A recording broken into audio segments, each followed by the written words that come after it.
steel teeth of this industrial buzzsaw.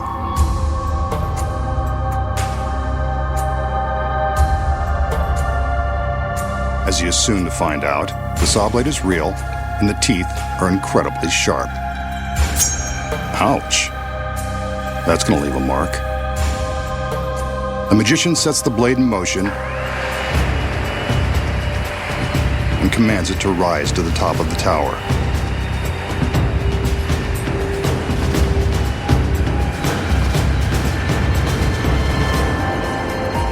Remember the old saying, what goes up must come down? So for safety's sake, the blade stops before the girls walk underneath.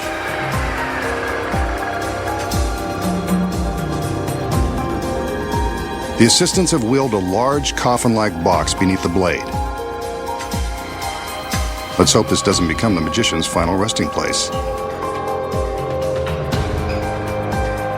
The lid is raised and he steps inside, taking a moment to get himself comfortable in this very uncomfortable situation. This is probably a good time to remind you not to attempt this. The magician may be giving away the secrets, but he's a trained professional. The front of the box lowered, we can see that he's held in place by a wide steel band and handcuffs. He's not going anywhere. From the time the blade begins its descent, our magician has only 30 seconds to escape. First, he's got to contend with the handcuffs. Shouldn't be too tricky.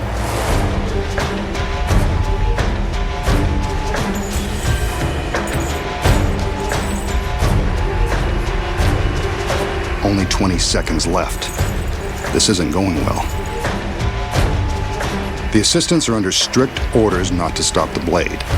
But will they obey? The blade is now just inches away. Will he escape in time? Nope. Guess not.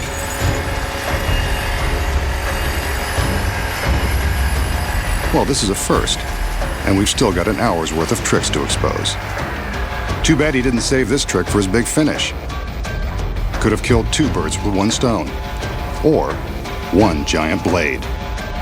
Looks like the masked man has finally met his end, but I think we should see some proof that he's really cut in half. On cue, the girls separate the box. So long, magician. It was nice knowing you. The danger in this illusion is about as authentic as it gets, complete with a very real, very sharp industrial saw. And the handcuffs? Well, they're real too. You can see that there is no way to escape this death trap, not within 30 seconds. And that's really the magician strapped to the table. So is the magician really being sliced in half by the razor-sharp teeth of the giant saw? No. He still has more secrets to expose. Starting with this one. The first secret, of course, is in the box the girls wheel onto the stage. When we see him get into the box and supposedly lie down, he's actually slipping his legs down into a secret compartment. The table legs are hollow and large enough to fit a person, or half of one. As you can see from the back, there is plenty of room to slide his legs inside the compartment with the help of some handy steps, like the rungs of a ladder. His upper body remains visible on the table. So what about the other side? We saw his whole body on the table. The legs look real. The secret here is that a body double has climbed into the box before the illusion began. His legs stay on the table, while the rest of his body hangs upside down in another secret compartment. The double's legs are the ones we see secured by the stalks. The magician is in the front half, the double is in the back, and that steel band will cover the gap. With the body double in place before the illusion begins, the audience has no idea they're about to be duped. But how did two men make the illusion of one body so convincing?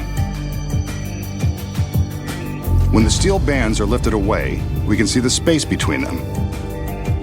When the bands are in place, they cover the gap. The audience has no idea they aren't looking at the magician. But that is a real saw blade, and it is the magician's shirt being torn from his body. There is real danger here.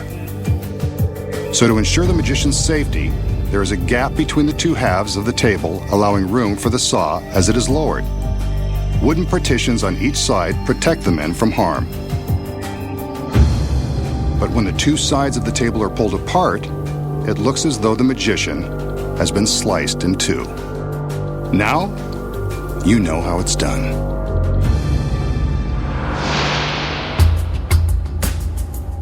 Here's a simple trick with an ordinary wooden toothpick that will make you the life of the party.